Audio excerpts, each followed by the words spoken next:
yolumda giderken aldı da bir memur.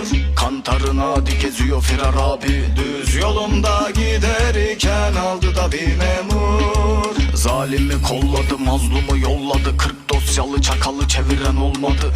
Hekim amca nihayetinde sende bir memur.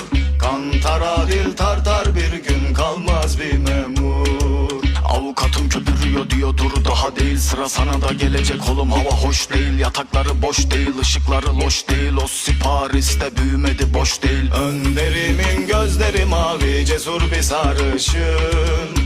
Önderimin gözleri mavi, cesur bir sarışın. Puslu sokakların isli çocukları, Ankara yazına çekti kocukları. Gördü soğukları, kalbi bozukları. Suça sürükleniyorsa salma çocukları. Terazi dandik, bir lastik, tek güvencemiz mahşer. Ahirete kaldı adalet, çekinme vur gangster.